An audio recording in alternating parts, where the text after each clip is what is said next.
So there's a really important message in today's episode for all my highly independent, high achieving listeners, especially when you're working on hard things and your life is busy. In these instances, it's easy, and I see my clients doing this all the time. It's easy to be hard on ourselves and just say, I must work harder, I must try harder. It's all on me, I should be able to do this. But there is another way, one that's a bit more joyful, and that is to let the right people in to support you. And today we're lucky enough to hear from one of my past clients, Kyrene, and her experience when she came close to giving up on a project that ended up having a pivotal impact on her career. So let's dive into this conversation.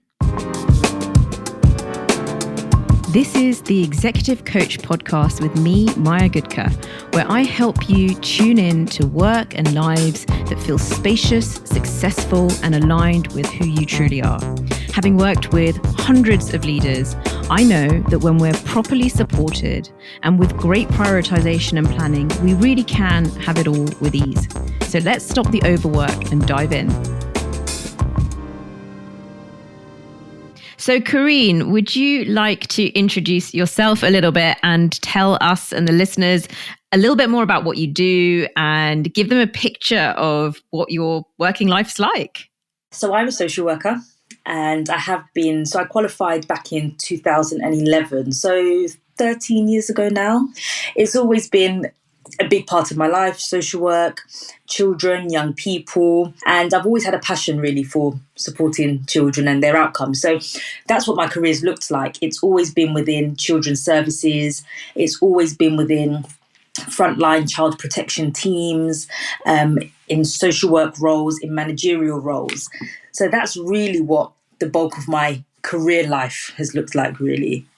Brilliant. And do you want to just tell us a bit about where you were when you first came to coaching and mentoring with me? So I was doing an innovation program that I'd been chosen to do, which was amazing. I'd applied, I'd been successful, which was brilliant. And it was so exciting because generally social work and innovation are not two things that you hear about together very often. But I'd always been that social worker who loves innovation, loves ideas, always thinking of something. So getting that experience was amazing for me. And as part of that, we were able to have coaching sessions, which I thought brilliant, amazing. And that's where I met you, Maya.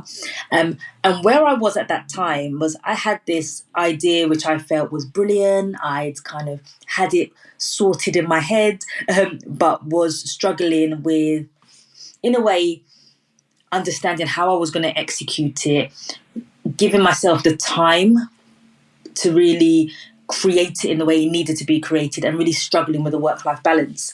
And so when I had one session with you, Maya, and it was great. I felt really clear in my mind, but what it also required was for me to do a lot of background work. And when it came to our second session, I was really at a point where I felt like, I can't do this anymore. The idea was great, but you know what? I'm just happy with where I've got to. And I was just ready to, I guess, just throw the idea out, really. I remember that. I remember you showing up and sort of kind of saying to me that you weren't going to carry on, but you were turning up to the call anyway, kind of thing. Yeah, absolutely.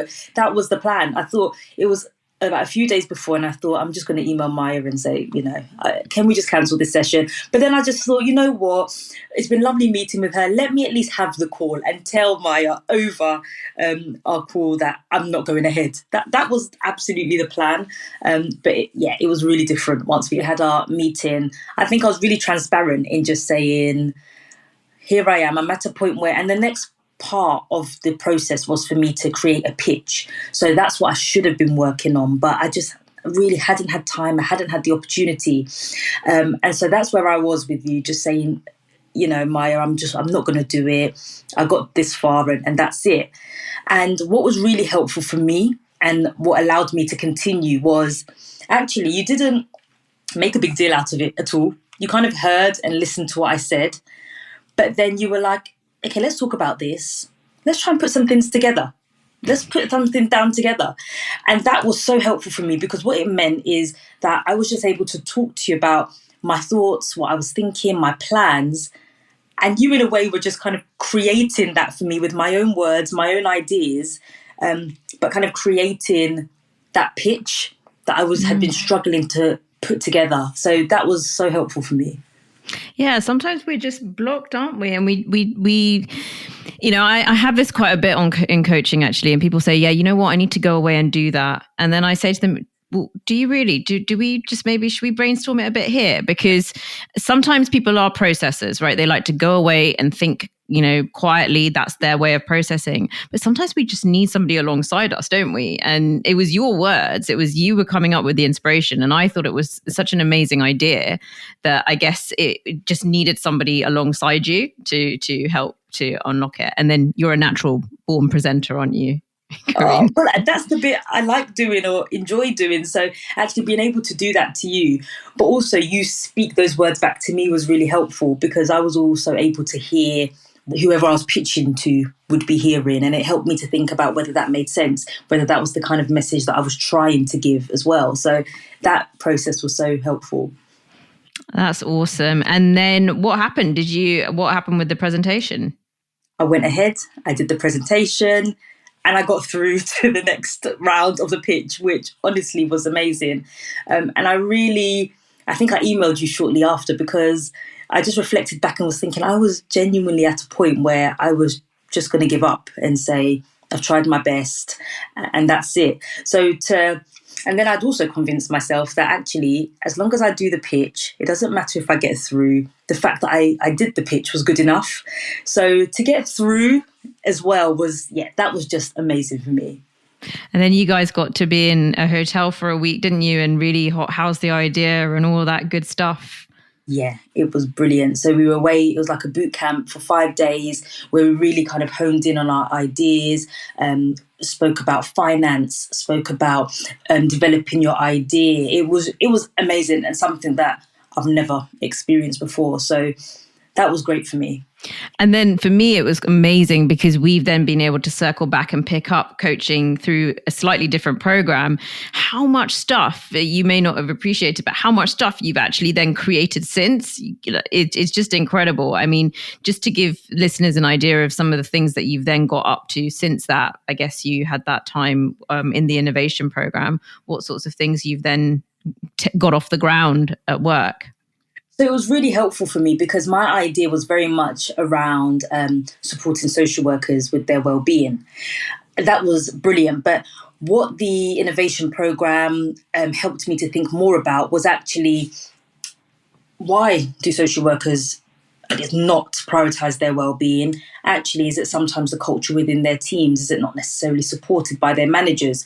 So what I've gone on to create or focus on is creating resources for new and aspiring managers, because I'm really mindful that when managers become social workers, they want to do a great job, they are committed, but don't always have the tools and the skills. So what I'm doing now is kind of, the aim is to support them to have those skills and have that knowledge base to do a great job. So then their social workers are able to look after themselves and, of course, look after the families they're working with. Yeah.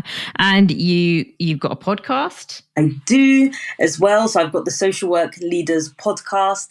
And so that's a podcast which is focused on social work, or hearing the stories of social workers who are doing amazing things in the profession. And I really enjoy that because I love hearing journeys. So I get to hear the journeys of social workers, how they got to where they got to, what they've been doing. And I think it also feeds my interest in innovation, because you just hear about all these incredible things that social workers are creating and doing. And then the other half of it, or part of it, are solo episodes, which is where it's just me, short episodes focusing on leadership and giving tips and ideas about things such as applying for your first managerial role, or supporting supervision within your teams. So yeah, that's the podcast. Well, I know we have a few social worker listeners because of the people I've coached through Frontline, and I know that they listen to this. So if you're not already listening to Kyrene's podcast, then Yes. that's just basically been designed for you guys. So definitely have a listen to that. But, it is no small undertaking to get something like that off the ground. Hats off to you, despite, busy job and kids and all of the other things. And it was such a cool way to, I guess, bring your ideas to life. So that is amazing. And I know we're going to talk about your future plans around that. Just to kind of wrap up when it comes to the coaching piece, I'm curious about, I think you've talked about already like where you were in terms of where you might have been stuck and how the coaching could have helped you. Anything else that you wanted to add there about where you were? Yes, I mean, biggest thing that really helped me, I think there were so many things that helped me when it came to the coaching, but it was definitely that co-production, that two-way thing. Because I think for me, often when I think about coaching, it's sometimes the idea, or I've always struggled with the idea that it's you. I guess, how would I say it? It's kind of all on you. It's all on me. Absolutely, it's all on me. Right, you're going to help me to get there, but it's all on me. And I think that is great, and that is. But what I know is also helpful for me is kind of, let's do this together. We're in this together. That's what I need, because often, and maybe it's just my personality, if I'm seeking support, it's because I really don't know. I don't know. And that's why I'm coming to ask somebody else. So actually that approach you took, where we were doing this together, I didn't feel alone in it, but equally it still felt that they were my ideas, and you were kind of encouraging them, endorsing them, helping me to think in a different way. That was brilliant for me.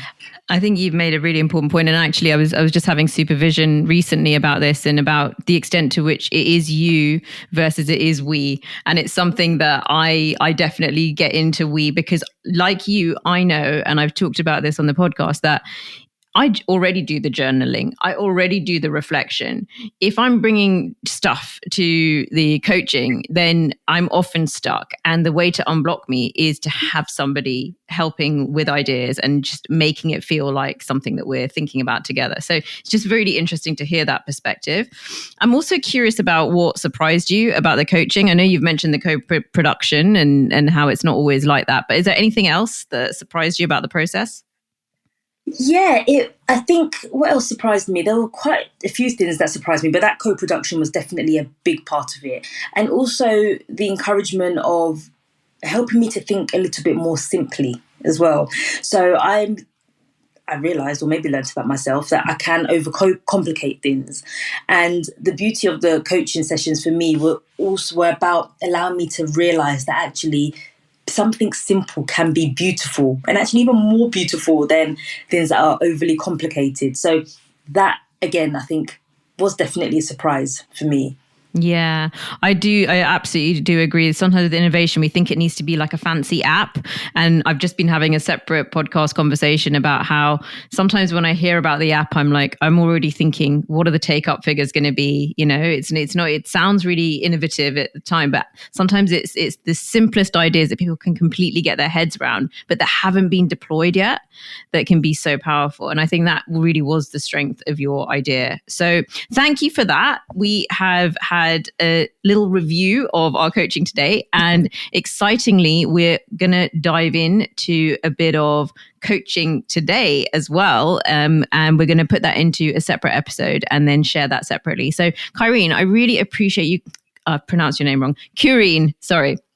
I really appreciate you coming on and sharing your experience and being really open about that. It's actually quite a challenge for me because the coaching work I do is so confidential, and people are being vulnerable. It's not always easy. So I really appreciate you coming on and being really open about that experience for you. Thank you. Thank you. All right. Thanks for listening, and look forward to connecting with you next time.